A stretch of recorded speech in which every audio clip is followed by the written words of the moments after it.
प्रेम से बोलिए श्री सद्गुरुदेव महाराज की जय।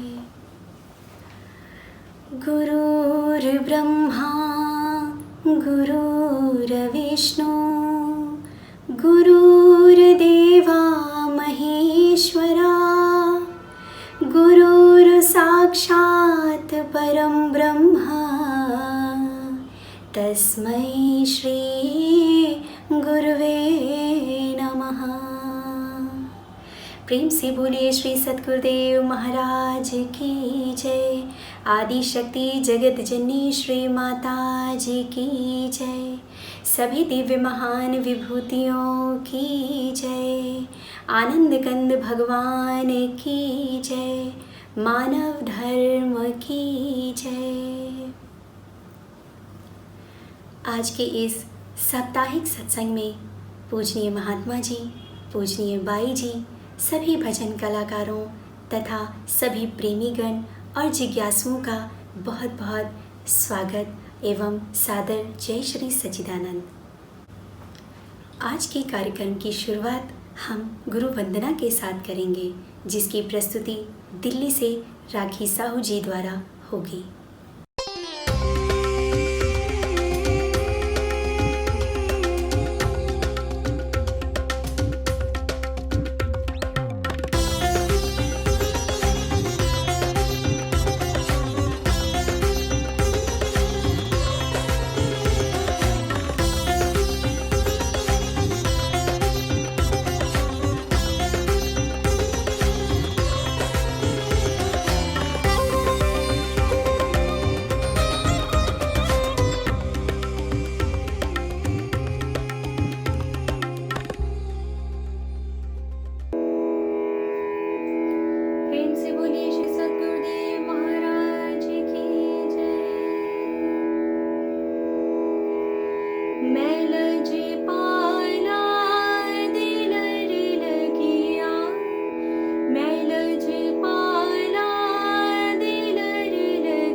इस सुंदर प्रस्तुति के लिए बहुत बहुत धन्यवाद राखी साहू जी को।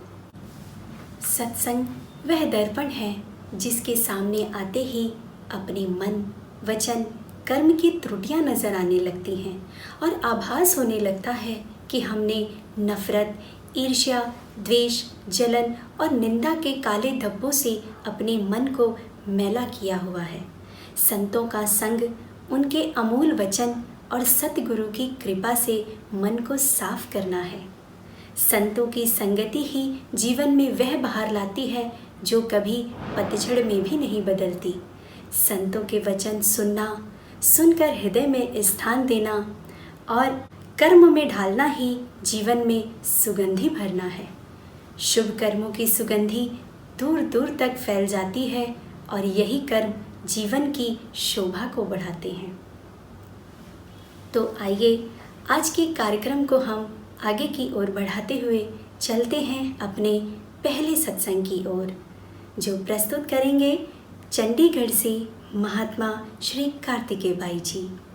गुरुर्ब्रह्मा गुरुर्विष्णु गुरुर्देवो महेश्वरा गुरुर्साक्षात् परं ब्रह्म तस्मै श्री गुरुवे नमः। तस्मै श्री गुरुवे नमः। या देवी सर्वभूतेषु शक्तिरूपेण संस्थिता नमस्तस्यै नमस्तस्यै नमस्तस्यै नमो नमः। बोलिए श्री सद्गुरुदेव महाराज की जय। आदिशक्ति जगत जननी श्री माता जी की जय। साची दरबार की जय। उपस्थित भागवत भक्तों, आज बड़ा ही सौभाग्य का दिन है कि हम श्री गुरु महाराज जी के पावन श्री चरण कमल की कृपा से प्रभु महिमा सुनने के अवसर को प्राप्त कर रहे हैं। वैसे तो संसार में बताया कि मनुष्य इस जीवन को प्राप्त करके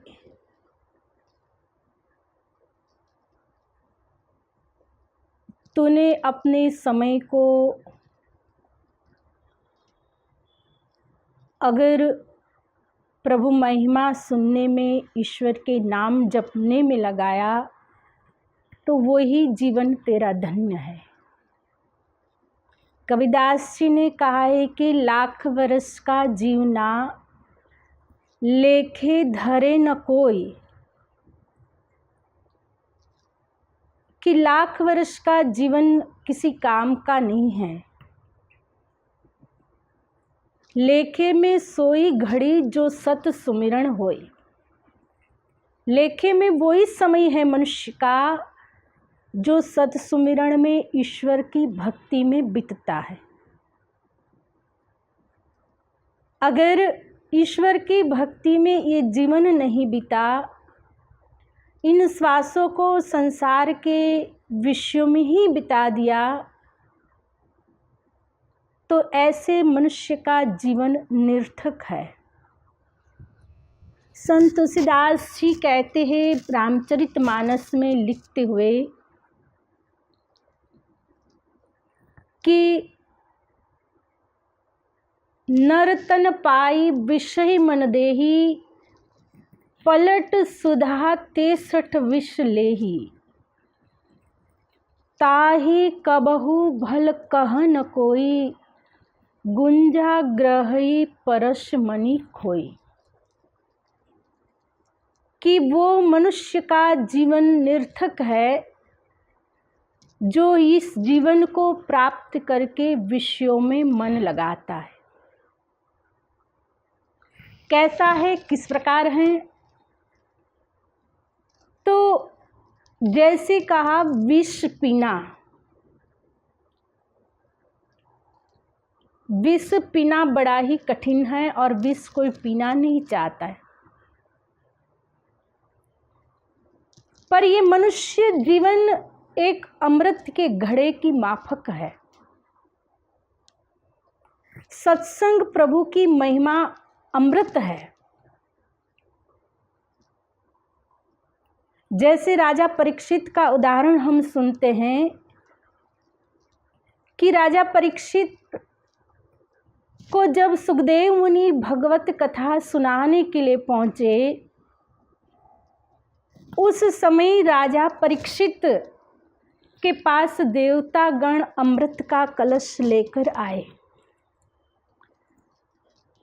देवता अमृत का कलश लेकर आकर परीक्षित के पास खड़े हो गए और परीक्षित महाराज से कहते हैं, हे राजन, आप इस अमृत का पान कर लीजिए, आप अमर हो जाएंगे। क्योंकि आपको मृत्यु का डर है ना, और इस मृत्यु से, श्राप से मुक्त होने के लिए तो आपने इतनी बड़ी ऋषि मुनियों की सभा बुलाई और सुखदेव मुनि आपको उस प्रभु महिमा को सुनाने जा रहे, भागवत कथा को सुनाने जा रहे।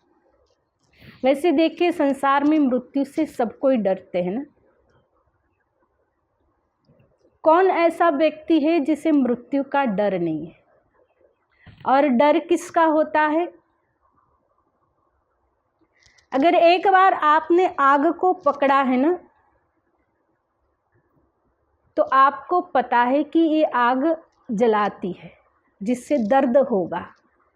आप दूसरी बार जब उस आग के पास जाएंगे तो डरेंगे और उस आग को पकड़ना नहीं चाहते हो और न पकड़ते हो। ऐसी ही संसार में मनुष्य मृत्यु से डरता है। क्यों? जिसका अनुभव होता है उसी से डर है ना। अगर आग से जलने का अनुभव न होता तो आग से मनुष्य नहीं डरता। अगर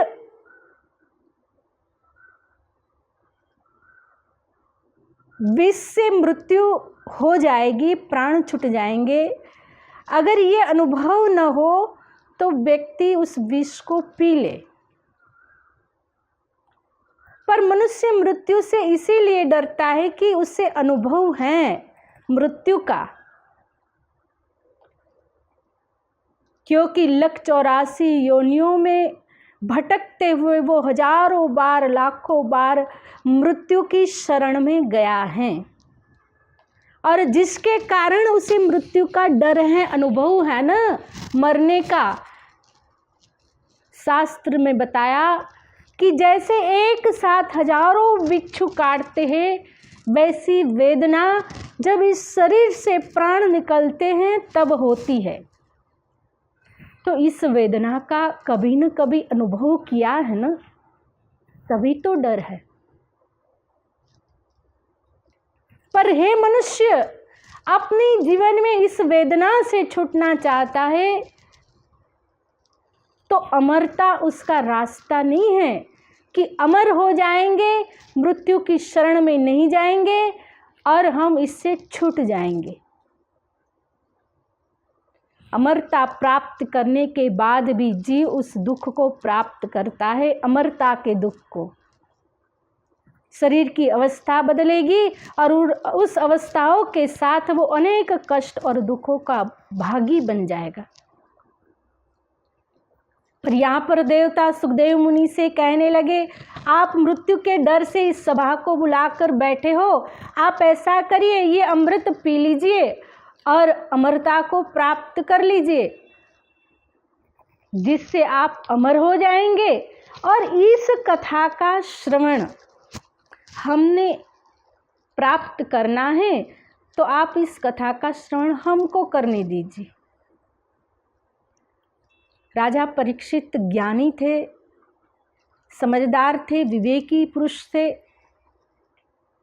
वो देवताओं से पूछते, पहले आप मुझे ये बताइए, अमृत की अमरता से और ये भगवान की जो भगवत कथा है उसकी अमरता में क्या फर्क है? जब आप देवता हैं और फिर भी इस पृथ्वी लोक पर हमारे पास आकर इस भगवत कथा के आनंद को प्राप्त करना चाहते हैं, तो ये अमरता से भी श्रेष्ठ होगी तभी तो। तब देवता कहते अमरता, अमृत तत्व को प्राप्त करके शरीर अमर हो सकता है, पर भगवान की इस भगवत कथा को सुनकर आत्मा जन्म मरण के बंधन से मुक्त हो जाएगी और परमपिता परमात्मा में वो विलीन होकर परमानंद को प्राप्त करेगी। तो राजा परीक्षित देवताओं से कहते, जब आपने उस भगवत कथा की महिमा को मुझे बता दिया तो मैं ये अमृत क्यों पीऊँगा। आप ये अमृत ले जाइए और मुझे कहते हैं भगवत कथा का आनंद लेने दीजिए। इधर तुलसीदास जी रामचरितमानस में कहा, जो इस मनुष्य जीवन को प्राप्त करके इस मन को विषयों में लगाता है तो वो व्यक्ति भी ऐसा ही है जैसे अमृत को छोड़कर विष पी रहा है। और देखिए, आम की सीजन शुरू हो गई है। आपके सामने एक गिलास में आम का रस रख दूं और एक गिलास में करेला का जूस रखूं, क्या पियोगे? बताइए, क्या पिएंगे? आम का जूस पिएंगे। अगर शुगर की बीमारी भी होगी ना तो पहले ही कहोगे शुगर की दवाई खा लूँगा, इंजेक्शन लगा लूँगा, इंसुलिन ले लूँगा, पर मैं पहले आमरस खा लेता हूँ। ये आमरस जैसा स्वाद मुझे बार बार नहीं मिलेगा।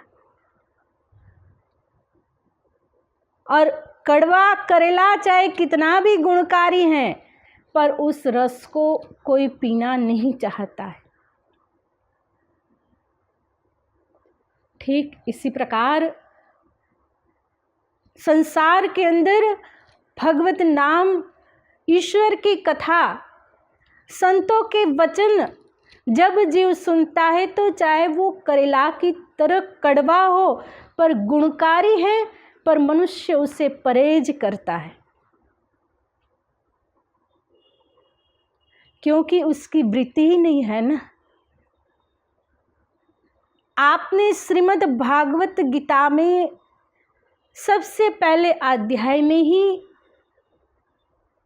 आप सुनते हो कि भगवान कृष्ण युद्ध के मैदान में अर्जुन कहता है, प्रभु मेरे रथ को दोनों सेनाओं के मध्य में ले जाइए। वहाँ पर खड़ा है और उस समय युद्ध शुरू होने वाला है। उससे पहले ही धृतराष्ट्र को संजय के द्वारा महाभारत के उस गीता का वर्णन, जो महाभारत में गीता के भीष्म पर्व में वर्णन आता है, वो संजय धृतराष्ट्र को सुना रहा है। धृतराष्ट्र के पास दृष्टि नहीं है, न वो युद्ध लड़ सकता है, न युद्ध भूमि तक पहुंच सकता है, न वो युद्ध को देख सकता है। पर इच्छा क्या है? मैं युद्ध को देखूं, उनका वर्णन सुनूं। तो देख तो नहीं सकता था, वो दृष्टि संजय के पास थी। आज भी कितने ऐसे लोग आपको मिलेंगे कि संजय जैसी दृष्टि होती है कि कब क्या कुछ होने वाला है वो बता भी देते हैं और अभी वहाँ हो रहा है वो भी बताएंगे। संजय के पास वो दृष्टि थी, चाहे वो वेदव्यास जी की कृपा से मिली थी, चाहे जैसे भी थी वो दृष्टि। तो धृतराष्ट्र संजय को कहता है, मुझे सुनाओ, क्योंकि देखिए धृतराष्ट्र की वृत्ति अज्ञान के अंधकार में भटकी हुई है और जो जैसा होता है वो वैसा ही सुनना चाहता है और करता है। वहाँ उसका कोई कर्म नहीं है, काम नहीं है, पर फिर भी वो कहता है कि मुझे सुनाओ, क्योंकि उसकी वृत्ति जो है ना लड़ाई में इंटरेस्ट रखने वाली है। इसीलिए तो आप कहीं लड़ाई होती है ना तो लड़ाई देखने के लिए कुछ लोग वहाँ इकट्ठे हो जाते, क्योंकि मनुष्य की वो वृत्ति है, प्रवृत्ति है, और वो वृत्ति के कारण वहाँ पे खड़ा हो गया, क्योंकि उसे उस लड़ाई में आनंद आ रहा है। और कुछ ऐसे हैं अर्जुन जैसे, अर्जुन उस युद्ध के मैदान में विषाद की परिस्थिति को प्राप्त करता है, और भगवान कृष्ण को अपना हजारों युद्ध लड़ा होगा अर्जुन ने, बड़ा गांडीवधारी योद्धा था, लेकिन उस युद्ध में वो अर्जुन भगवान कृष्ण से कहने लगा, प्रभु मैं नहीं लड़ना चाहता। विषाद की परिस्थिति को प्राप्त करके अपना गांडीव भी छोड़ देता है।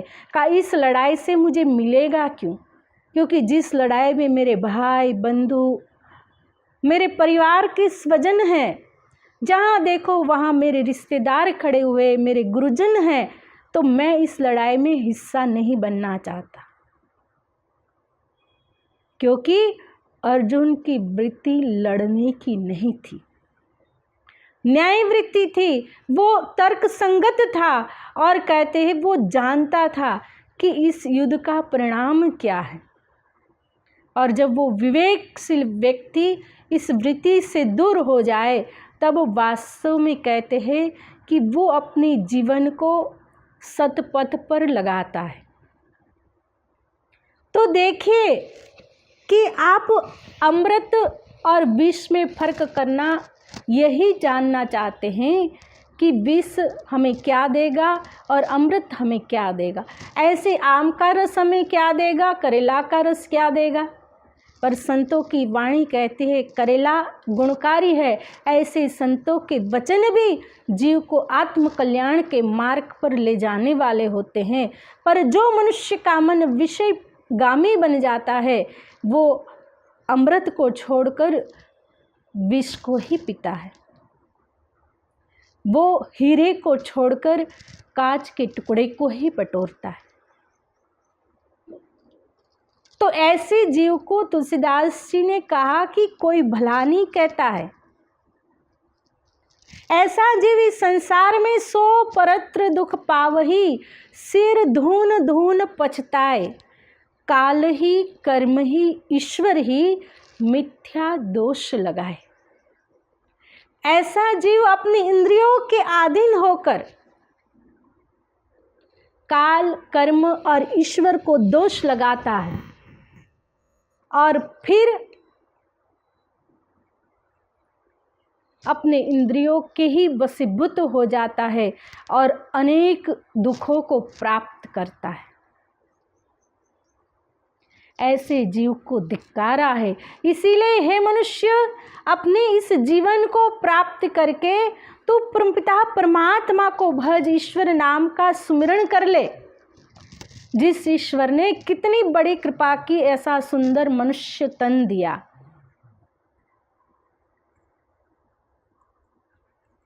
इस तन की कीमत कैसी है? जैसे कहा कि हाथी के दांत के खिलौने भात भात के, बकरे की खाल देखो पानी भर लाई है, गेड़े की खाल से लड़त सिपाही लोग, और शेर की खाल काहू वीर मन भाई है। हिरण की खाल पर बैठे यति सती लोग, पर बिन हरि भजन मानुष की खाल कछु काम न आए रे। गुरुदयाल दास जी हुए जिन्होंने कहा कि मनुष्य तेरे इस जीवन की कीमत जान। हाथी के दांत इतने मूल्यवान हैं कि जीता लाख का, मरने के बाद 1.25 लाख का। और इन दांतों की कीमत, आते हैं तभी कष्ट देते हैं, और रहते हैं अगर एक दिन मंजन न किया तो मुंह में से बदबू आने लगेगी। और वृद्धावस्था में हो चाहे जवानी में हो, जब सड़ जाए, कीड़ा लग जाए, तो निकालने के भी खर्चे। इसीलिए हे मनुष्य, तेरी ये खाल किसी काम में आने वाली नहीं है। ये सारे जिया जान में मनुष्य तन प्रधान है, और इसको प्राप्त करके जो तू प्रभु का भजन नहीं करेगा, तो तुलसीदास जी ने कहा, जो न तरे भवसागर नर समाज अस पाए, सो कृत निंदक मंदमति आत्म हनन गति जाए। जो ऐसे मनुष्य जीवन को प्राप्त करके भवसागर तरने का यत्न नहीं करता है, वो अपनी आत्मा का खुद ही हत्यारा है। देखिए, कभी किसी पशु को आप देखते हो तो उसे कुछ कहना पड़ता है। किसी ने कहा कुत्ते लड़ रहे हैं, अरे भाई, कुत्तों का तो स्वभाव है, वो लड़ेंगे। गधा धूल में लोटपोट हो रहा है, अरे उसका तो वही काम है, धूल में लोटपोट होगा। हाथी कितना भी पानी में स्नान करके आए तो क्या उसके शरीर पे धूल नहीं चढ़ेगी? तो विचार करिए, पशुओं का तो ये स्वभाव है। पर कभी आप कुत्ते को ये नहीं कहते हो कुत्ता मत लड़, गधे को नहीं कहते हो गधा मत बन, पर हर समय मनुष्य को कहा जाता है कि हे मनुष्य, तू इंसान बन जा। क्यों? क्योंकि उसकी वृत्ति पशुओं की भांति रही है। जैसे आपको मैं एक छोटी सी कहानी सुनाऊं कि मनुष्य वैसा क्यों है। एक पंडित जी थे, अब उसकी एक लड़की वर ढूंढने निकले। एक जगह पर गए, पंडित जी की याददाश्त थोड़ी मेरे जैसी थी, भूल जाते थे। एक जगह पे गए, अपनी बेटी के रिश्ते की बात की, लड़का बड़ा अच्छा था, पंडित जी ने बात पक्की कर दी। अब उस घर से निकले तो भूल गए वो कि मैं रिश्ता पक्का करके आया हूँ। आगे गांव में गए तो दूसरे गांव में दूसरा लड़का देखा, वो भी अच्छा लगा। वहाँ से निकले तो पंडित जी भूल गए रिश्ता पक्का करके आया हूँ। निकले तो किसी ने देखा तो गांव में किसी और पंडित ने बुला लिया, कहा पंडित महाराज, वो यहाँ तक कहने लगा, आपकी बेटी बड़ी अच्छी है, हम आपकी बेटी के साथ अपने बेटे का रिश्ता करेंगे। कहा ठीक है। अब वहाँ से निकले, चौथे गांव में पहुँचे तो वहाँ भी बेटी का रिश्ता की बात हुई, रिश्ता पक्का कर दिया। अब बेटी के ग्रह नक्षत्र के हिसाब से सबका एक ही समय निकला कि इस दिन शादी होगी, पक्का हो गया सब चीज़। अब पंडित जी की बेटी के 4 बारात एक ही दिन पंडित जी के घर पहुंच गई। अब पंडित जी क्या करें, पर पंडित जी बड़े तंत्र विद्या के जानकार थे, चमत्कारी थे। का नाक तो नहीं कटाऊंगा, अपने इस विद्या का प्रयोग कब करूंगा, अगर अभी नहीं किया तो एक बिल्ली देखी तो बिल्ली में से अपनी लड़की जैसी सुंदर लड़की बना दी। एक कुत्ता देखा, कुत्ते में से बना दी। और गधा रखते थे घर में तो गधा की भी लड़की बना दी। 4 लड़की हो गई, एक अपनी खुद की। जहाँ सबसे अच्छा घर था ना, वहाँ अपनी लड़की का विवाह कर दिया और बाकी घरों में इन तीनों का विवाह कर दिया। थोड़े दिन के बाद पंडित जी ने कहा कि बेटी के यहाँ जाके देखूं। पहले गांव में गया तो कहा, पंडित जी वैसे तो आपकी लड़की बड़ी अच्छी है, पर एक कमी है। कहा क्या? देखिए पंडित जी, हमारे घर में गाय भैंस बहुत है, बहुत सारा दूध होता है, पर हम ठहरे पंडित, दूध दही घी मक्खन जो कुछ भी होता है हम सबसे पहले भगवान का भोग लगाते, पर आपकी लड़की कोई भी सामान सूचा रखती नहीं है। दूध आएगा पी लिया, घी निकला खा लिया, मक्खन खा लिया, सब झूठा। अब पंडित जी मन ही मन समझ गई ये कौन है, किस में से बनाई है, बिल्ली में से, क्योंकि बिल्ली दूध दही मक्खन छोड़ती नहीं है। जैसे तैसे माफ़ी मांग के वहाँ से निकले, दूसरे घर पहुँचे। कहा पंडित जी ले जाओ अपनी लड़की को। कहा क्या बात है? हमेशा कहते हैं कुत्तों की तरह परिवार में सबसे लड़ती रहती है। उन्होंने तो उपमा ही दे दी कुत्ते की। पंडित जी ने कहा कुत्ता ही है तो कुत्ते की तरह ही करेगी ना। वहाँ से तीसरे के पास पहुँचे तो तीसरा कहता है कि पंडित जी बड़े घराने के हम लोग हैं,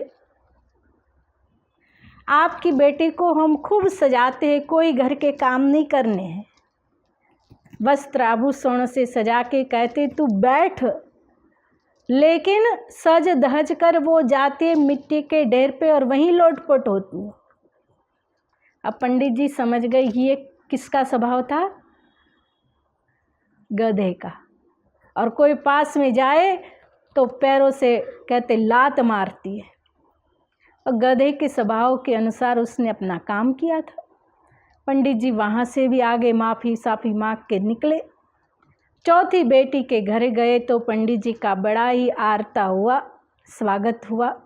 कहते धन्य है पंडित जी, हम आपकी बेटी को पाकर हमारा घर स्वर्ग हो गया, साक्षात लक्ष्मी है।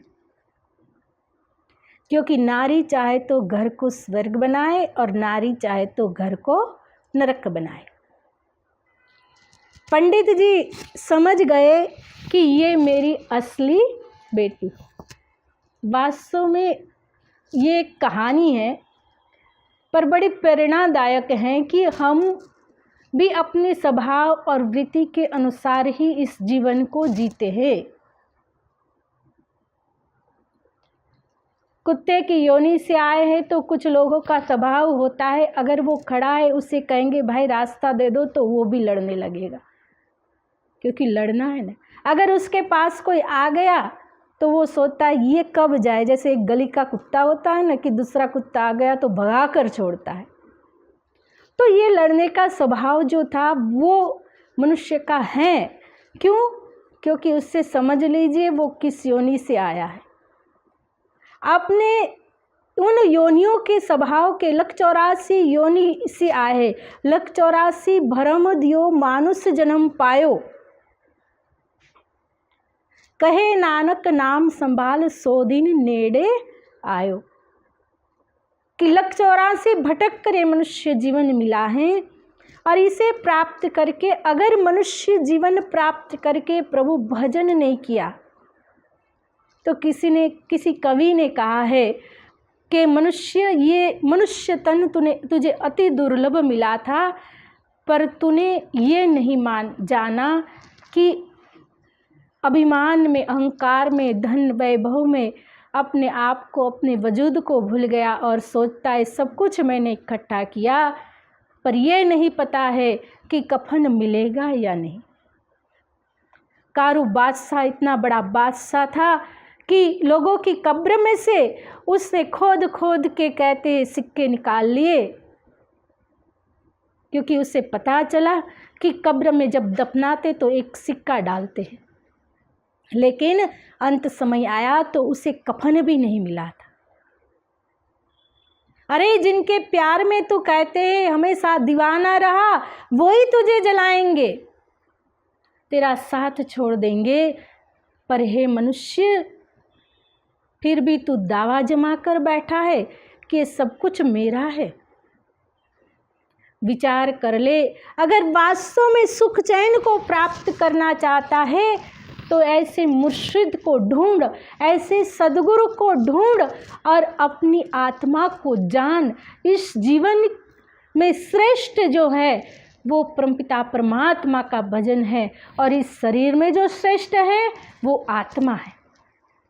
और मनुष्य के लिए कहा कि मनुष्य तो इस आत्मा को परमात्मा के ज्ञान के द्वारा उन्नत और महान बनाकर अपने जीवन का कल्याण कर ले, जिससे तू उस परमपिता परमात्मा की भक्ति को प्राप्त कर सकता है। इसीलिए ये मनुष्य तन अति दुर्लभ है और वो ज्ञान प्राप्ति के लिए मिला है। अगर ईश्वर का भजन नहीं किया, परमपिता परमात्मा का सुमिरन नहीं किया, तो ये निरर्थक चला जाएगा। और इस भजन को प्राप्त करने के लिए तुझे ऐसे मुर्शिद को ढूंढना पड़ेगा, ऐसे सदगुरु की शरण लेनी पड़ेगी। जैसे भगवान कृष्ण कहते हैं, तत्विदिन प्रणिप्रत्येन परिप्रश्रेण सेव्या उपदेक्षन्ति ते ज्ञानम ज्ञानिन तत्वदर्शिन। हे अर्जुन, तो ऐसे तत्वदर्शी महापुरुषों की शरण में हाथ में समीधा लेकर निष्कपट भाव से बालक जैसा हृदय लेकर जा।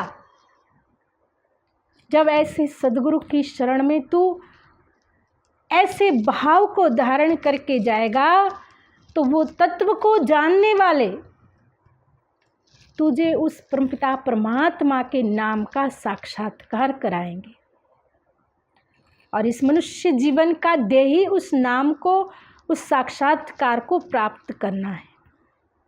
इसीलिए गया सो गया, जो जीवन चला गया वो गया, पर अब जो बाकी है ना, गई सो गई अब राख रही को, मत कर बर्बाद बही को। जो चली गई वो तो चली गई है, उसके लिए तुझे रोना या विलाप करना कोई काम का नहीं है। पर जो बाकी है उसे तू सुधार ले। घड़ियाल का ये टिक टिक करना तुमको संदेश सुनाता है। घड़ियाल तुमको देती है मुनादी, भगवान ने उम्र की एक घड़ी और घटा दी।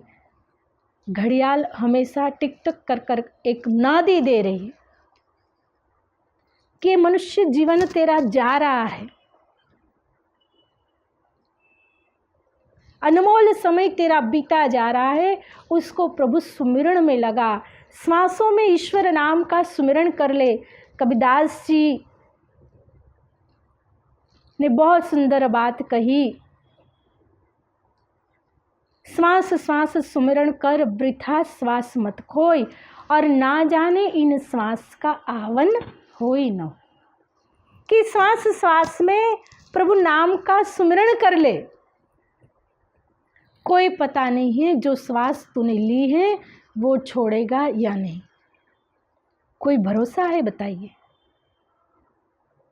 बैठे थे, प्राण निकल गए। और आज तो वैसा समय चल रहा है कोरोना का कि कब और कहाँ प्राण निकल जाए कोई पता नहीं। और वैसे भी आज के समय के अंदर बैठे बैठे प्राण निकल जाते हैं।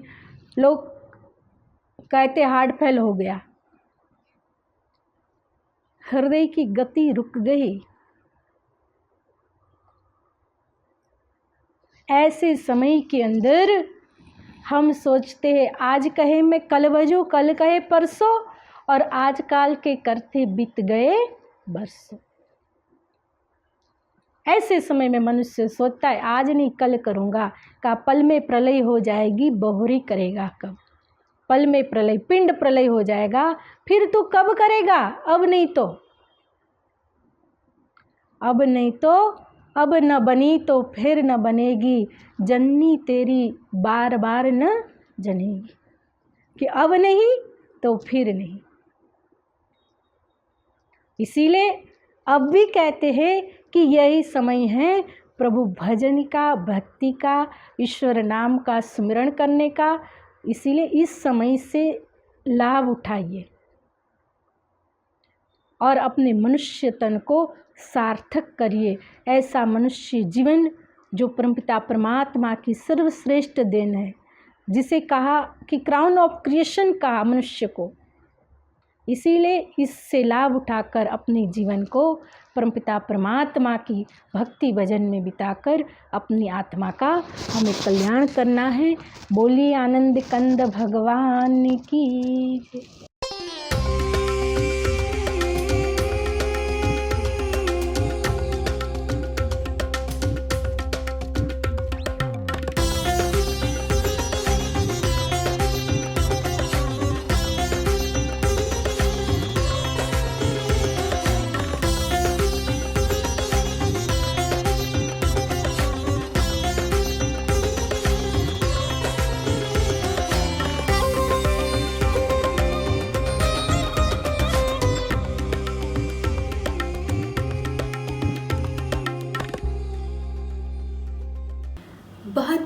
धन्यवाद पूजनीय बाई जी का कि उन्होंने अपने सत्संग विचार से हम सभी को लाभान्वित किया। जो सुख हमें सत्संग से प्राप्त होता है वह सुख हमें संसार की किसी भी वस्तु से प्राप्त नहीं हो सकता। सत्संग से मिलने वाला सुख ही वास्तविक सुख है। पूजनीय बाई जी के सत्संग के बाद अब हम चलते हैं भजन की ओर, जिसे प्रस्तुत करेंगे गुजरात से मेघनाबेन पटेल। बोल श्री सद्गुरुदेव महाराज की जय।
बहुत बहुत धन्यवाद मेघनाबेन पटेल जी को इस सुंदर भजन प्रस्तुति के लिए। अब हम चलते हैं आज के अपने दूसरे सत्संग की ओर, जिसे प्रस्तुत करेंगे आजमगढ़ से महात्मा श्री शरणानंद जी।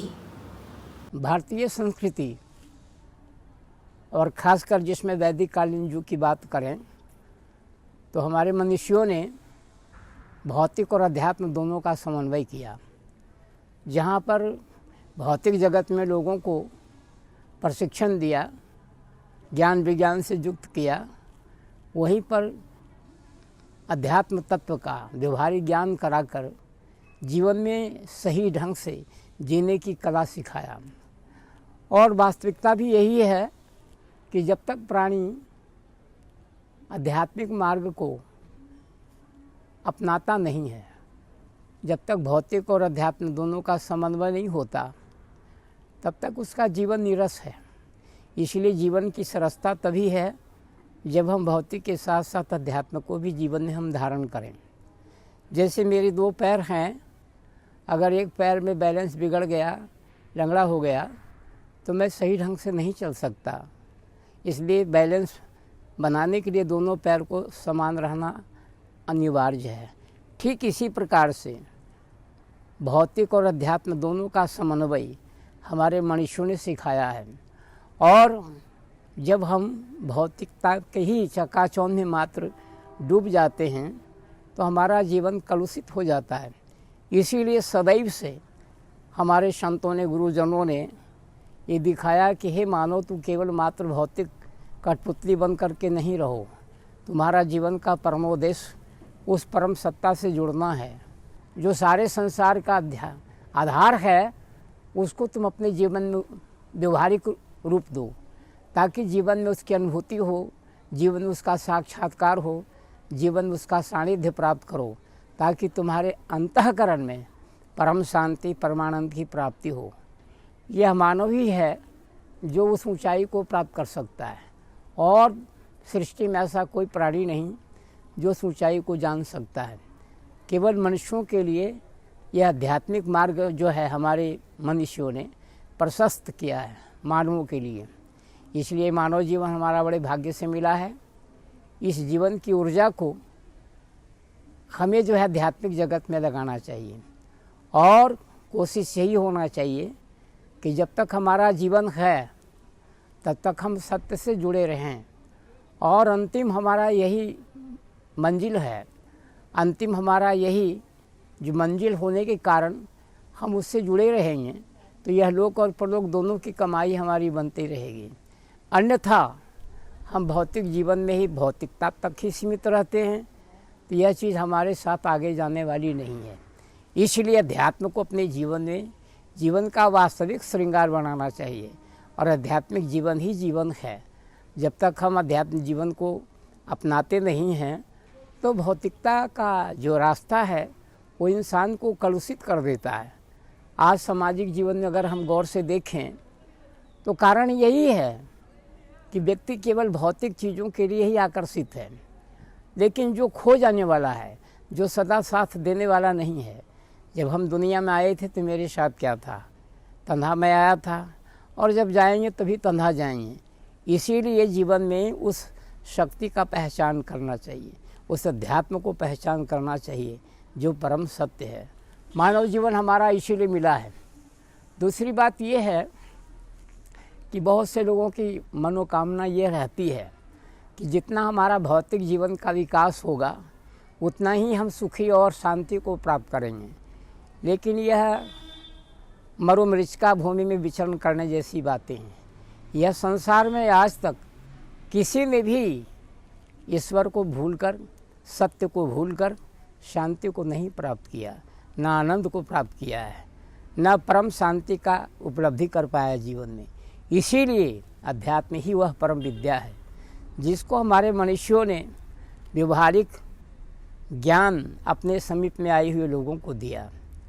आज ज़रूरत उसी ज्ञान की है, आज ज़रूरत उसी परम तत्व की प्राप्ति की है।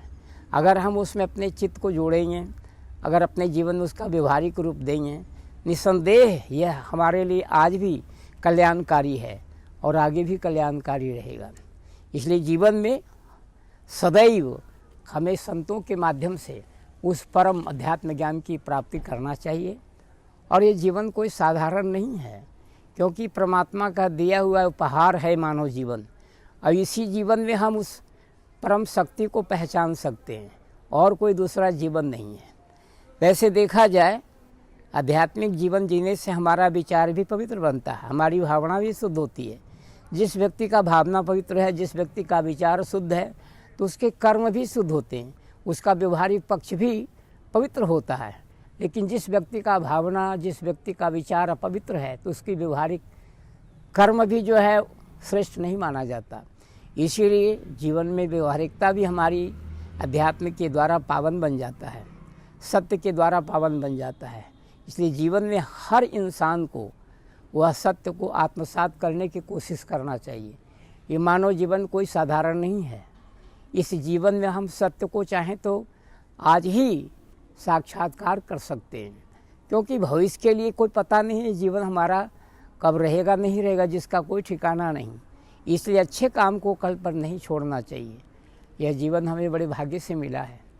मनुष्यों ने कहा भी है कि भाई ये जो बहुमूल्य चीज़ है इसको बहुमूल्य कार्य में लगाना चाहिए, और सबसे बहुमूल्य चीज़ परमपिता परमात्मा है, और उसी की प्राप्ति में मानव जीवन की ऊर्जा को लगाना चाहिए। और जो भी महापुरुष धराधाम पर आध्यात्मिक पुरुष आते रहे हैं, सबका एक ही उद्देश्य रहा है कि सामान्य मानवों को भी वह सही जीवन जीने की कला उन्होंने सिखाया। आज हमारे देश में, आज दुनिया के अंदर जितने भी धर्म शास्त्र हैं, यह सभी महापुरुषों की जो है अनुभूति है, वानियाँ हैं जो उनकी अनुभूति है। वास्तव में देखा जाए उन वानियों में व्यक्ति को समझाया गया है कि हे मानव, तुम्हारा खोज केवल भौतिकता तक नहीं होनी चाहिए। तुम्हारा खोज जो है, तुम्हारा उद्गम स्रोत कहाँ है, तुम कहाँ से आए हो, तुम्हारा उद्देश्य क्या होना चाहिए। तो वास्तव में देखा जाए हमारा उद्गम जो स्रोत है परमपिता परमात्मा ही है, और उसी के हम अंश हैं। उसी से मिलने के लिए धराधाम पर मानव जीवन मिला है।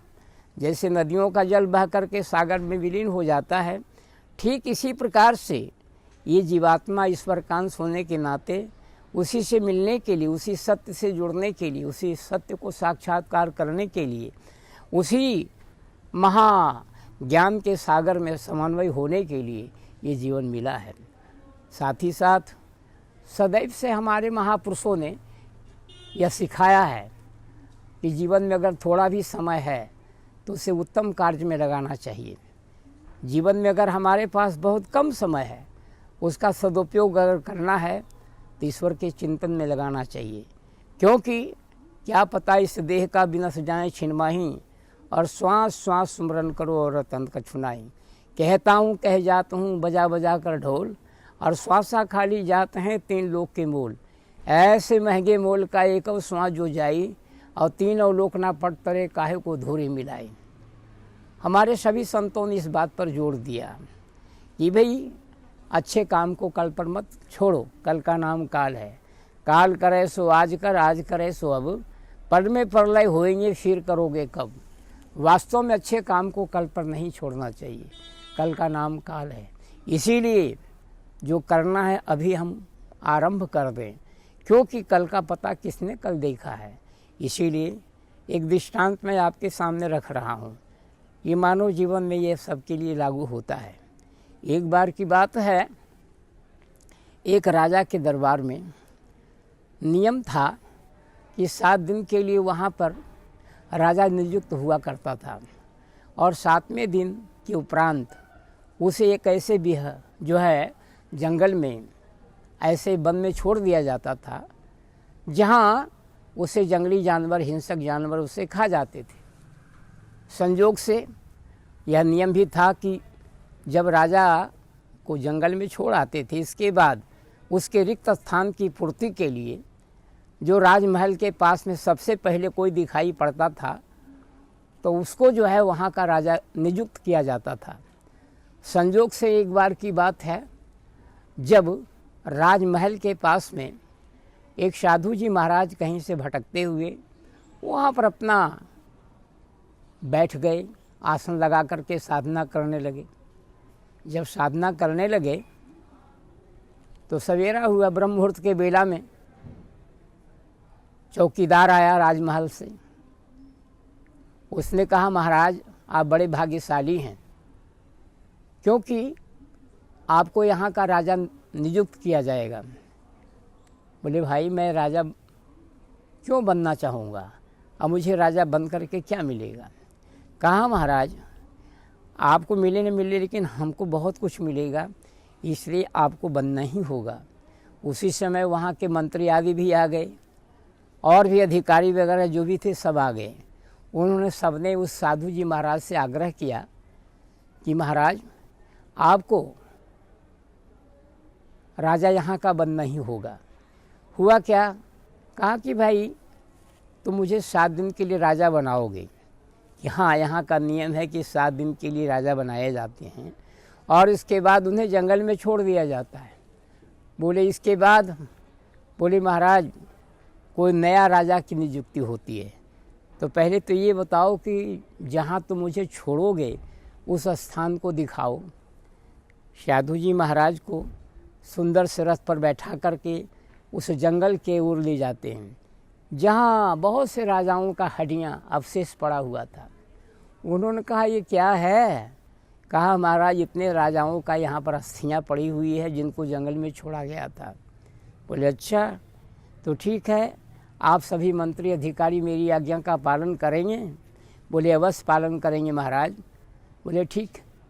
जीवन के अंदर जब उन्होंने साधु जी महाराज ने कहा कि ठीक है अगर ऐसी बात है तो सबसे पहले जो यहाँ के हिंसक जानवर हैं इनको चिड़ियाघर में बंद करो और जो कटेली झाड़ियाँ आदि इनको सफाई करो, सुंदर सुंदर बाग बगीचे यहाँ लगाए जाएं और यहाँ पर निःशुल्क भोजन लोगों को मिले, यहाँ पर निःशुल्क शिक्षा हो, यहाँ पर निःशुल्क स्वास्थ्य का व्यवस्था किया जाए, यहाँ पर वेद मंत्रों का जो है शिक्षा हो, यहाँ पर ज्ञानी जनों का संगत हो, यहाँ पर गुरुजनों का सम्मान किया जाए और सुंदर से सुंदर मांगलिक कार्यक्रम यहाँ पर किया जाए। हुआ ही ऐसा। और बोले उन्होंने कि 3 दिन के अंदर सारा इंतजाम यहाँ हो जाना चाहिए। साधु जी महाराज की आज्ञा को सबने पालन किया।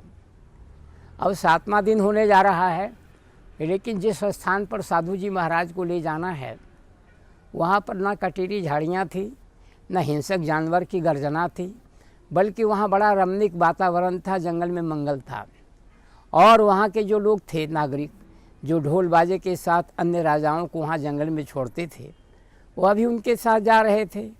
वहाँ का रमणीक वातावरण देख करके, बड़े मंगलमय वातावरण को देख करके उनके अंदर भी उस स्थान के प्रति बड़ा लगाव हो गया, आकर्षण हुआ और कहा महाराज हम भी आपके साथ ही अब रहना चाहते। बोले नहीं, यहाँ वो रहेगा जो पहले से इंतज़ाम किया होता है, लेकिन तुम लोग तो पहले ने कोई इंतज़ाम किया ही नहीं है।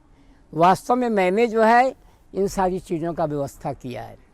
ठीक इसी प्रकार से जीवन भी हमारा एक ऐसा नगर है जहाँ जीवात्मा ही राजा है। काम क्रोध लोभ मोह अहंकार आदि बड़े हिंसक जानवर हैं जो जीवन के अंदर अपनी कमजोरियों को दूर करता है, जो अपनी बुराइयों को दूर कर लेता है, अपने हिंसक प्रवृत्तियों पर निग्रह कर लेता है, उसी के जीवन में मंगल ही मंगल है। और इस मंगल वातावरण को प्राप्त अगर हम करना चाहते हैं तो हमें अध्यात्म का सहारा लेना ही होगा। और वह अध्यात्म जो हमारे मनुष्यों की अनमोल धरोहर रहा है, हमारे गुरुजनों की मूल शिक्षा रहा है, इसीलिए उस अध्यात्म को अपने जीवन में साक्षात्कार करना, उस अध्यात्म को अपने जीवन में प्राप्त करना, यह जीवन का परम उद्देश्य है। और इसीलिए जीवन मिला भी है और इस जीवन का दूसरा कोई लक्ष्य नहीं है। देखा जाता है कि लोग सांसारिक चीज़ों को ज़्यादा महत्व देते हैं, लेकिन नहीं, जीवन में जो कुछ भी हम महत्व दे रहे हैं क्षणभंगुर चीज़ों को दे रहे हैं, जो आज है और कल नहीं है। लेकिन ये जीवात्मा अविनाशी है, इसके साथ जाने वाला ये सब कोई चीज़ नहीं है। परंतु अध्यात्म वो दौलत है जो यह लोक और परलोक दोनों में साथ देने वाला है। वास्तव में देखा जाए किसी के मन में घमंड हो सकता है, गुमान हो सकता है बाहरी चीज़ों का, लेकिन सत्य यही है कि अध्यात्म से बढ़कर के दौलत जगत में कुछ भी नहीं है। और इसी के लिए बड़े बड़े सम्राटों ने भी राजमहलों का भी परित्याग किया है। एक बार की बात है कि एक साधु जी महाराज राजा के महल के पास में ज़ोर से आवाज़ लगाते थे कि कुछ राजा जैसे गुजरी, कुछ राजा से बढ़ कर के गुजरी। महल में राजा ने आवाज़ जब सुना तो कहा भाई इनको हमारे यहाँ से भोजन मिलता है, सब कुछ प्राप्त होता है, लेकिन ये कह रहे हैं हमसे बढ़ कर के गुजरा और कुछ राजा के बराबर में गुजरा।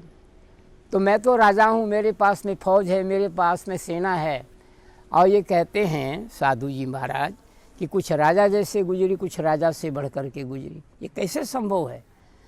राजा को थोड़ा क्रोध हुआ, उसने सैनिक को भेजा, अपने सेना नायक को, वह जा कर के उनको बुला कर के लाता है।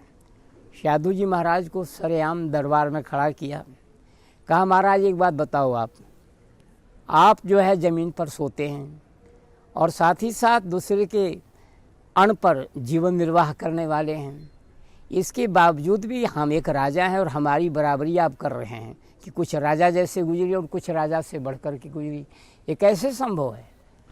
कहा राजन, जब आप गहरी निद्रा में होते हैं तो आपको पता रहता है कि मैं राजा हूँ या मैं गरीब हूँ, मैं महल में हूँ या झोपड़ी में हूँ, मैं पलंग पर लेटा हुआ हूँ या ज़मीन पर लेटा हूँ, कुछ याद रहता है। बोले नहीं, ये सब कोई भी बात मुझे याद नहीं रहता, लेकिन जब मैं भी गहरी निद्रा में सो जाता हूँ तो मुझे ये नहीं पता रहता कि मैं झोपड़ी में हूँ या मैं सामान्य व्यक्ति हूँ, मैं ज़मीन पर लेटा हूँ या मैं किसी के अन्न पर मैं पड़ रहा हूँ, हम सारी बातें भूल जाते हैं। तो एक बात बताइए, इस मामले में हम आप दोनों बराबर हुए नहीं। बोले हाँ, लेकिन हमसे बढ़ कर के क्या गुजरा। बोले राजन, जब ब्रह्म मुहूर्त का बेला होता है, निद्रा हमारी खुलती है, तो मैं परमपिता परमात्मा का चिंतन करते हुए और उस परमानंद का आनंद लेता हूँ। लेकिन हे राजन, जब आपकी निद्रा टूटती है तो चिंता का भूत आप पर सवार हो जाता है। आप कहेंगे हाँ। बोले हाँ, ये बात तो है कि आज किसी को फांसी देना है, न जाने मंत्रिमंडल में बगावत हो जाए या विदेशी राजा हम पर कहीं हमला ना कर दे, हमारी संपत्ति ना छीन ले, राजपाट ना छीन जाए, अनेकों चिंताओं का भूत आपको सवार हो जाता है। बोले हाँ, अवश्य हो जाता है, लेकिन मैं उस वक़्त, जिस वक़्त चिंता में आप चिंतातुर रहते हैं, उसी वक़्त मैं परमानंद का आनंद लेता हूँ। यह मानव जीवन हमारा कोई साधारण जीवन नहीं है। इसकी शक्ति को अगर सदुपयोग करना है तो हम सब का सही शक्ति का सदुपयोग तभी माना जाएगा जब हम अपने श्वास की ऊर्जा को परमात्मा के नाम के सुमरण में लगाएं, और इसी से जीवन में सच्चा सुख और शांति भी मिलेगी।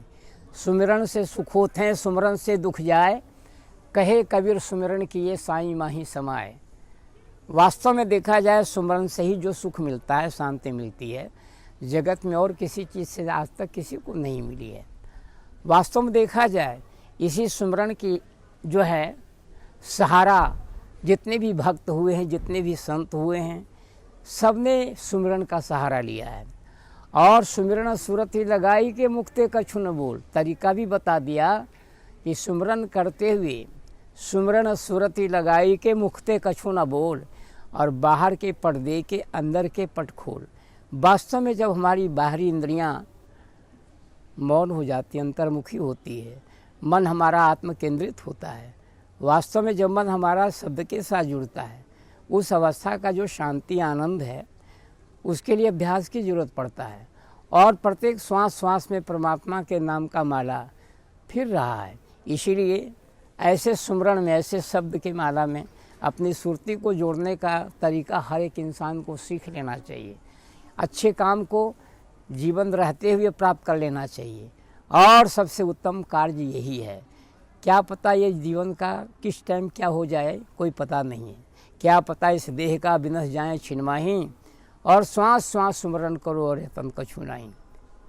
कहता हूँ कह जाता हूँ बजा बजा के ढोल, और श्वासा खाली जाते हैं 3 लोक के मूल। ऐसे महंगे मोल का एक श्वास जो जाई, और 3 लोक ना पट तरे काहे को धोरी मिलाई। एक बार की बात है, एक जंगल के मार्ग से अपने शिष्यों के साथ में एक संत गुजर रहे थे। उन्होंने देखा कि एक किसान अपने थैली से कुछ अनाज जो खेत में बोने के लिए बीज है लाया है और उसने बीज बोया। कुछ तो जो है पगडंडी पर जा पड़े, कुछ जो है उर्वर ज़मीन में गिरे, कुछ झाड़ियों में गिर पड़े, कुछ पथरीली ज़मीन पर गिरे। होता क्या है, जो पथरीली ज़मीन पर गिरे उसमें तो कोई दाना उगा ही नहीं, और जो पगडंडी पर गिरे तो कुछ समय उगा, लेकिन वह भी आने जाने वाले राहगीरों के पैरों के नीचे दब गया। लेकिन कुछ झाड़ियों में जो जा पड़े, पौधा तो खड़ा हो गया, लेकिन जब फलने फूलने का समय आया फसल का, तो कटीली झाड़ियों ने उसे ढक दिया।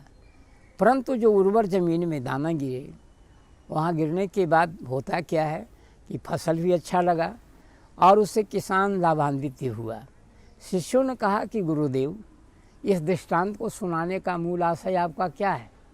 कहा, हे पुत्र, हे वत्स, सद्गुरु रूपी जो किसान है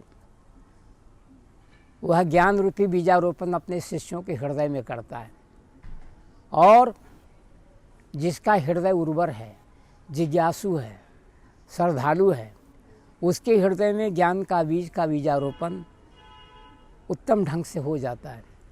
लेकिन जिसके अंतःकरण में भावनाएं नहीं हैं, जिसका अंतःकरण शुष्क है, नीरस है, कोई श्रद्धा नहीं है, तो उसमें ज्ञान का बीज अंकुरित नहीं होता।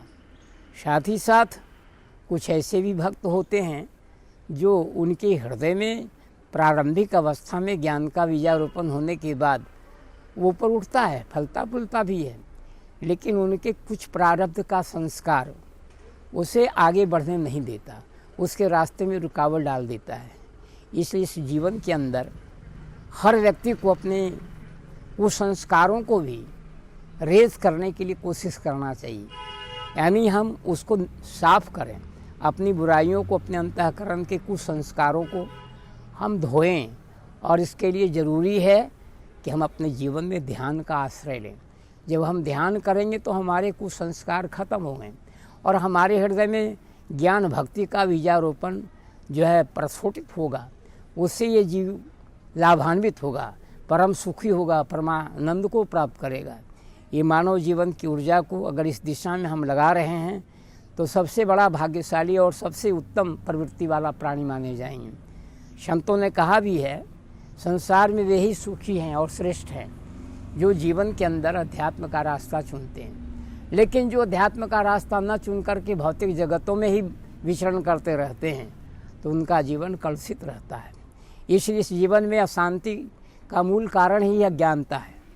अशांति का मूल कारण ही अज्ञानता है, और अज्ञानता के कारण अनेकों दोष हैं जो समाज में आज सभी को दोषयुक्त बनाए बैठा है। इसलिए मानव जीवन हमारा कोई साधारण नहीं है। इस ऊर्जा को, अपनी जीवन की ऊर्जा को सदुपयोग करना चाहिए और ईश्वर के चिंतन आराधना में लगाना चाहिए। एक मौका मिला हुआ है सबके जीवन में, इस मौके को खोना नहीं चाहिए। आज ज़रूरत है कि अपने जीवन में हम सत्य की खोज के लिए जितना चाहें अपने समय का सदुपयोग करें, और समय का सदुपयोग वे नहीं कर रहे हैं जिनका चिंतन संसार की हो रहा है। सत्य का चिंतन जो करता है वास्तव में उसी का सही मायने में समय का सदुपयोग हो रहा है। इसीलिए यह समय भी बड़ा कीमती है। क्या पता आज समय जो मिल रहा है आगे मौका मिले न मिले, यह भी हर एक इंसान को विचार करना चाहिए। एक समय एक समान नहीं रहता, इसीलिए अच्छे काम को कल पर नहीं छोड़ना चाहिए। और हमारे संतों ने यही सिखाया भी है कि सबसे उत्तम काम है प्रभु की बंदगी, ईश्वर का चिंतन, ईश्वर की उपासना जीवन में करना चाहिए। इसीलिए सदैव से हमारे मनुष्यों ने ये प्रेरणा दिया है। और जिसके जीवन में अध्यात्म का बीजारोपण हो जाता है उसके संस्कार भी पवित्र बन जाते हैं, उसके संस्कार भी जो है बहुत ही निश्चयात्मक और दृढ़ हो जाते हैं। उसके जीवन में बहुत से कमजोरियां हैं वो दूर हो जाती है। अध्यात्म का बीजारोपण होते ही बहुत सी बुराइयां हृदय से निकलना शुरू हो जाता है। ये मानव जीवन हमारा कोई साधारण नहीं है। इसलिए इस मानव जीवन की ऊर्जा को परमात्मा के चिंतन में, परमात्मा की उपासना में लगाना ही चाहिए। और साथ ही साथ अगर आज हम नहीं ऐसा करते हैं तो कल मौका मिले न मिले इसकी भी कोई गारंटी नहीं है। इसलिए हमारे संतों ने कहा कि भाई एक वक्त मिला हुआ है, अगर इस वक्त का तुम सदुपयोग करते हो तो बड़ी अच्छी बात है, और यदि इस वक्त को तुम नहीं सदुपयोग कर रहे हो तो क्या पता ऐसा अवसर तुम्हें जीवन में प्राप्त हो या न हो। इसलिए अच्छे काम को कल पर ना छोड़ कर के अभी से आरंभ कर दो। कल का नाम काल है।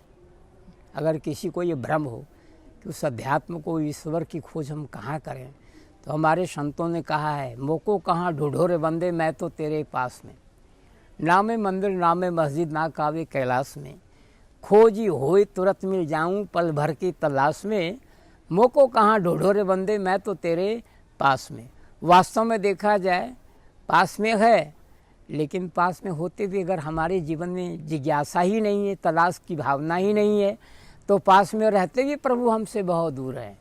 और जीवन में अगर हमारे हृदय में जिज्ञासा है, हमारी श्रद्धा है, हमारे हृदय में उसके प्रति लगन है, तो प्रभु बहुत करीब है और उस भक्त को दर्शन भी प्रभु का होता है। इसलिए भगवान से हम जुदा नहीं हैं। जो हमसे जुदा वो खुदा नहीं है, वास्तव में वो खुदा तो खुद में है।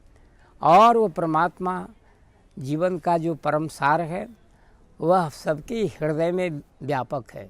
और उसी के चिंतन करने के लिए, उपासना करने के लिए हमारे संतों ने पाठ सिखाया है अध्यात्म का। तो जीवन में अच्छे काम को जितना ज़्यादा हो सके करना ही चाहिए। और सबसे उत्तम कार्य यही है कि हारिए न हिम्मत, विसारिए न हरि नाम, और जाही विधि राखे राम ताही विधि रहिए। हर अवस्था में, चाहे गरीबी हो, अमीरी हो, किसी भी परिस्थिति में मनुष्य को भगवान को नहीं भूलना चाहिए। जो ईश्वर का साथ लेता है, ईश्वर भी उस प्राणी का साथ देता है। वास्तव में यही देखा जाता है, जब हम परमात्मा के लिए समर्पित हैं तो परमात्मा भी अपने भक्त के लिए सदैव आगे बढ़कर के उसे आलिंगन करता है। वास्तव में भक्त के हृदय में भावना तो अपने इष्ट देव के प्रति होनी चाहिए। प्रभु उसके लिए सदैव उसको गोद में बैठाने के लिए तैयार है, लेकिन हमारी भावना ऐसी पवित्र होनी चाहिए और इतनी दृढ़ता, इतनी विश्वास होना चाहिए कि हमसे मालिक वो जुदा नहीं है, वो परमात्मा हमारे बहुत करीब है और अपने अंदर उसको हम निहार सकते हैं, झांक सकते हैं। जीवन का कोई अंग इतना करीब नहीं है जितने करीब में प्रभु विराजमान है। इसीलिए संतों ने, ज्ञानी जनों ने अपने हृदय में उसका बोध कराया है, ध्यान करने का तरीका सिखाया है। संतों ने कहा भी है, घट में है सुझे नहीं नालत ऐसी जिन, तुलसिया संसार को भयो मोतिया बिन, मृग नाभि कुंडल बसै मृग ढूढ़े बनवाही, और ऐसे घट घट ब्रह्म है पर दुनिया जाने नहीं। वास्तव में कस्तूरी मृग के अंदर कस्तूरी की खुशबू बाहर अगर लघु शंखा करने के कारण बाहर उसे महसूस होता है उसकी खुशबू, और उसको बाहर तलाश करता है, जबकि वो खुशबू तो उसके नाभि में ही विराजमान है। ठीक इसी प्रकार से गुरु नानक देव जी कहते हैं, पुष्प मध्य जो बास बसतु हैं मुकुर माही जैसे छाई, तैसे ही हरि बसै निरंतर घटे खोजो भाई। अंदर बाहर हरि का वासा ये गुरु ज्ञान बताई, काहे रे बन खोजन जाई। जन नानक बिन आपा चिन्हे मिटे न भरम की काई, काहे रे बन खोजन जाई। सर्वनिवासी सदा लेपा तोरे ही संग में समाई। वास्तव में देखा जाए सभी मनुष्यों ने, सभी संतों ने, सभी गुरुजनों ने एक मत में ये स्वीकार किया है कि प्रभु तुम्हारे हृदय में है और सबसे बड़ा देवालय ये जीवन तुम्हारा है। उन्होंने कहा स्वयं कि मन मंदिर तनवेश कलंदर घटे तीर्थ नावा, एक शब्द मेरे प्राण बसत ही बहुरी जन्म नहीं आवा। तो वास्तव में वह शब्द क्या है जिसको अपनाने के बाद आवागमन का चक्कर छूट जाता है? वही तो सार है जीवन का, जो उससे जुड़ जाता है। आवागमन का चक्कर भी मिट जाता है, 84 का बंधन भी कट जाता है।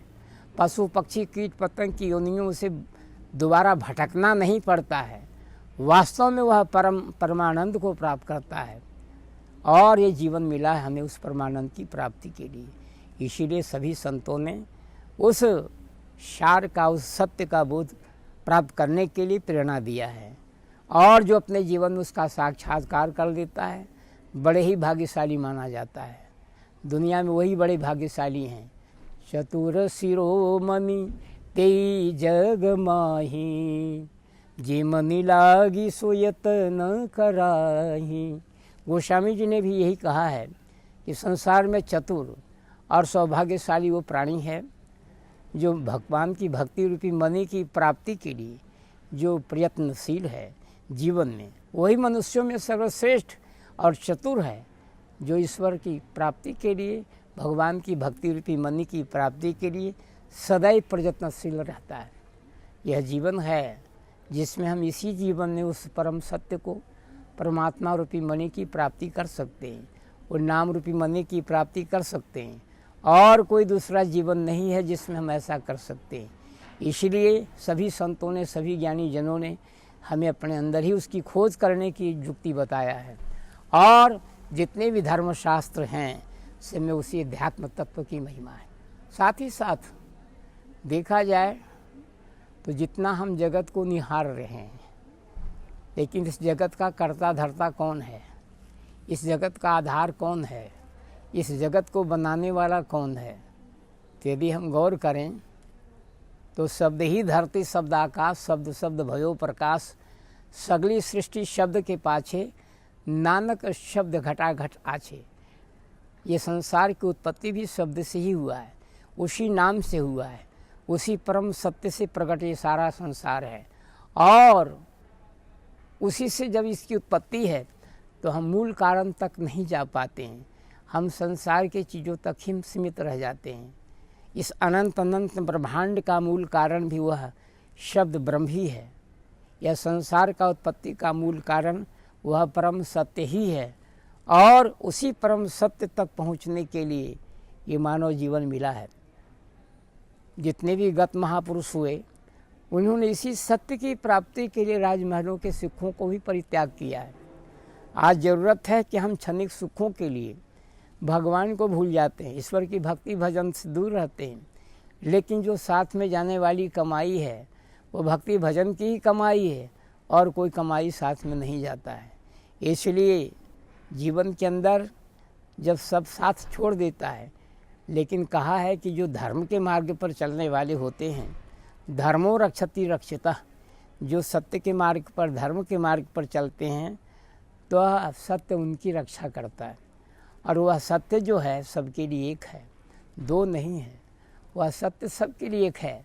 उसी सत्य का सहारा लेना चाहिए, उसी सत्य के प्रति हमारी दृढ़ता होनी चाहिए, विश्वास होना चाहिए। और जिसके जीवन में ये विश्वास जाग गया वह व्यक्ति बड़ा ही सौभाग्यशाली है। क्योंकि बिन विश्वास भक्ति नहीं, तेहि बिनु दरवहि न राम, और राम कृपा बिनु सपने हूँ जीवन लह विश्राम। जिसके जीवन में विश्वास नहीं है तो भक्ति कैसे करेगा। इसीलिए बिन विश्वास भक्ति नहीं।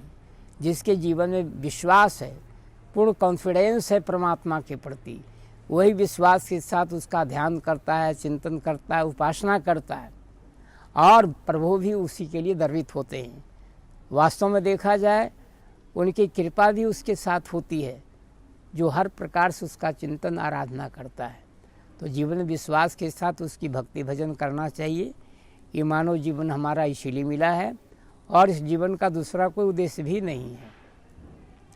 देखा जाए बहुत से लोग संसार में आते हैं लेकिन ये भूल जाते हैं कि हमारा जीवन का उद्देश्य क्या है, उसकी खोज नहीं करते।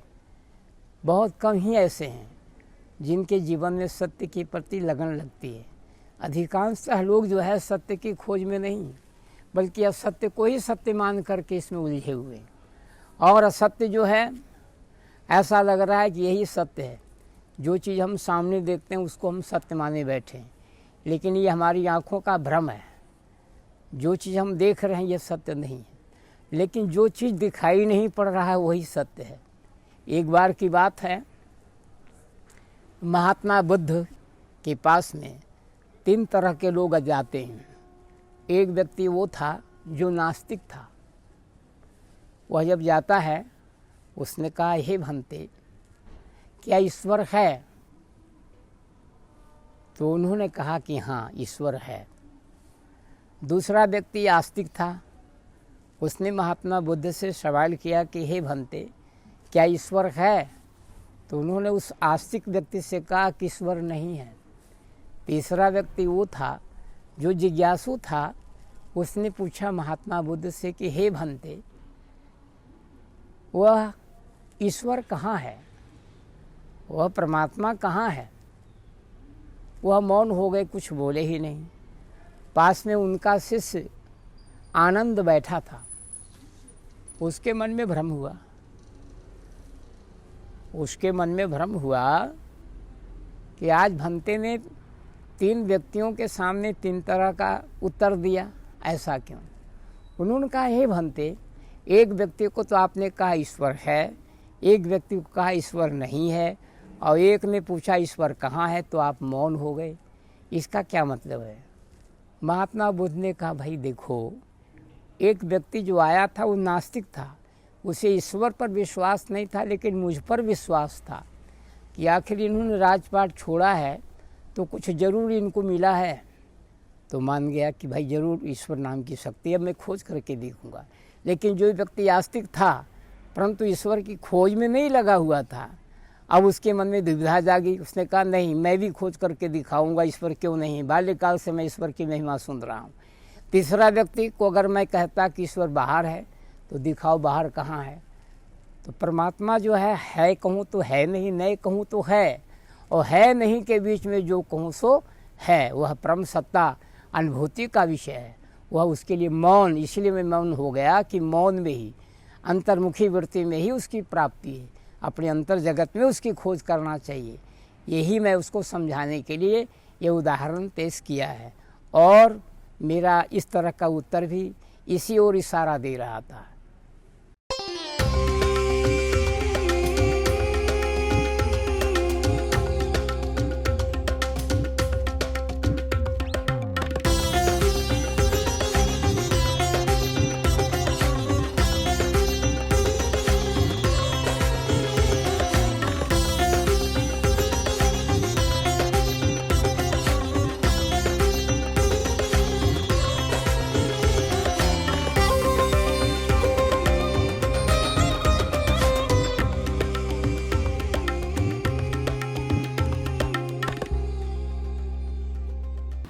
बहुत बहुत धन्यवाद पूजनीय महात्मा जी को।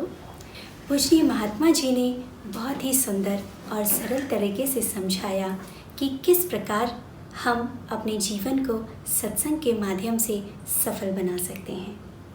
अब कुछ विशेष सूचनाएं हैं जो हम सभी ध्यान से सुने।